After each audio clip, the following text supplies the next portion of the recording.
Welcome to This Is Getting Old, Moving Towards an Age-Friendly World. I'm your host, Melissa Batchelor, and today I'm going to be talking about 5 things to know about the funeral business. Now, you may be asking yourself, why have I done 2 podcasts back to back, one on death and dying, and now we're talking about the funeral business? Well, I'm probably not done, but in part it's because I'm designing a Foundations of Palliative Care course for practicing nurse practitioners, but I also had a really interesting conversation a few months ago with someone who'd been trying to become a mortician. And as someone who's done end-of-life care for nearly my entire career, I had really never thought about what happens when my job ends. And a lot of what this person shared with me really kind of bothered me, but was also really eye-opening. So thousands of people have had to cope with funeral costs because of the pandemic, and I really had no idea about a lot of the things I learned while doing this podcast. So let's dive right in to the 5 things you need to know. So number 1, the funeral industry pulls in big bucks. So, the costs for burial and cremation are skyrocketing. Most funeral homes are privately owned, and more funeral homes are owned by large corporations. So here's a fun fact. The funeral home industry pulls in $20 billion a year in the United States. Yes, I said billion. So the largest death care corporation in the country is a company called Service Corporation International. It has nearly 2,000 locations, and in 2018 alone, they brought in $3 billion in revenue. The second largest company, a company called StoneMor Partners, they pulled in a measly $316 million in the same year. So what we have is a growing monopoly on our hands with fewer corporate parent companies. So basically, these companies have bought up kind of the well-known, trusted family-run businesses in the communities, and they typically keep the name of the original business. They just bring in new staff, salespeople, and jack up their prices. And they can do all of this because there isn't a lot of competition. This industry, is basically now being managed by fewer, wealthier, and powerful corporations. So I never really thought about that, but it's true. So number 2, the funeral industry is poorly regulated, which I find this to be fascinating. So we have this big, wealthy industry that's been largely left to regulate itself. So businesses in this industry have a history of committing widespread deceptive practices that limit consumers' ability to make informed decisions. We're going to talk about some of those also. And some attempts have actually been made to fix this. In 1984, the funeral rule was introduced. And when I read that, I actually first thought it said federal rule because I do nursing home care, which, by the way, is the most heavily regulated industry next to nuclear power plants. And then we send them to the funeral industry that's basically regulating itself. So the Federal Trade Commission in 1984 established the funeral rule to protect vulnerable families from being exploited by licensed funeral homes. And funeral homes can be fined up to $40,000 if they violate this rule. The problem is there's a loophole. So if a funeral home is found to be in violation of the funeral rule, they just opt into the funeral rule offenders program. That it just kind of makes me chuckle. But anyways, it's a training program that's run by the industry's largest trade association and lobbying group called the National Funeral Directors Association. So this organization is then responsible for policing and penalizing offending businesses, but at the same time is ultimately allowed to conceal violations from public knowledge. So that's not cool. Number 3, profit seeking and poor regulation equals predatory practices. So since 1970, it's been well known that some funeral homes use predatory practices to increase their profits.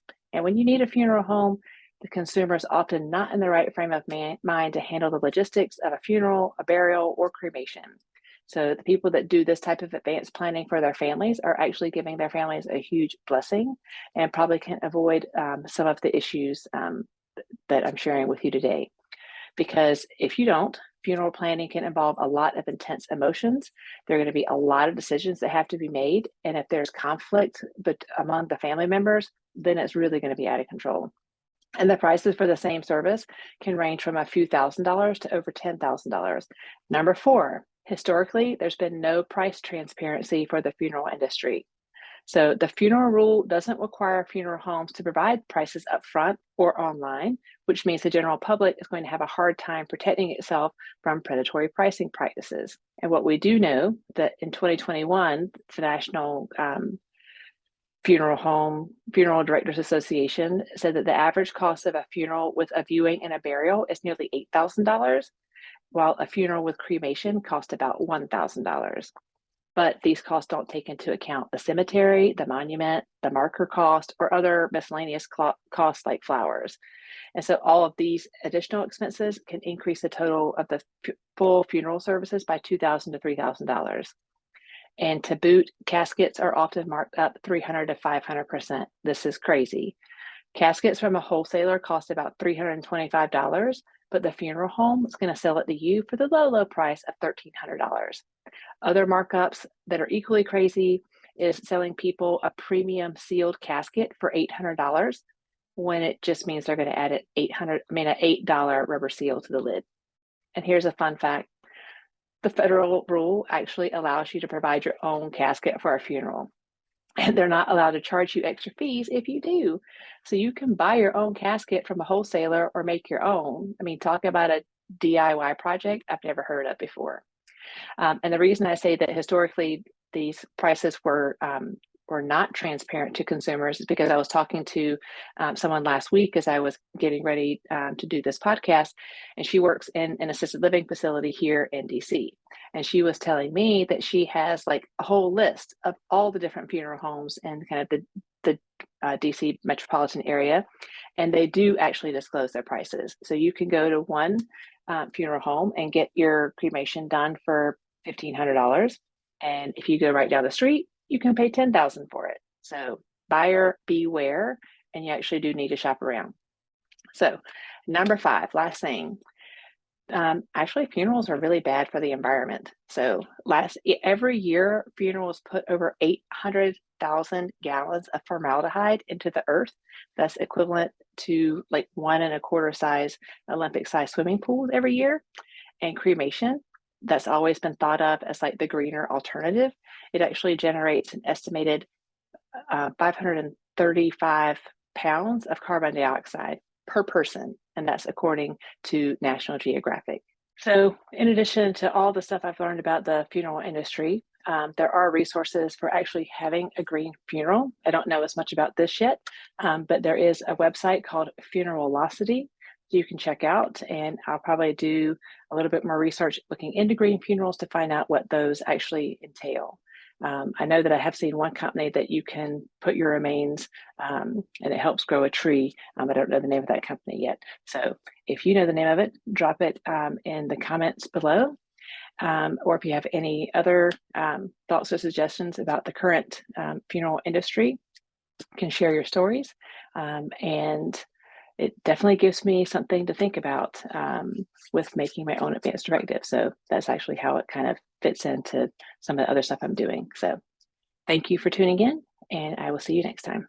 Thank you for tuning in to This is Getting Old, Moving Towards an Age-Friendly World. I'm your host, Melissa Batchelor, and if you'd like to learn more, you can check out my other episodes on my YouTube channel by subscribing and ringing the bell to get immediate notifications when new content comes out.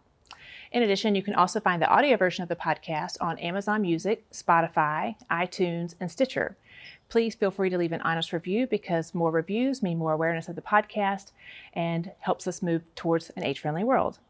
If you have a comment or a question, you can visit my website, melissabphd.com. Go to the Contact Melissa tab, and you can leave me a voice message. You never know, it might just include your question or your comment in an upcoming episode.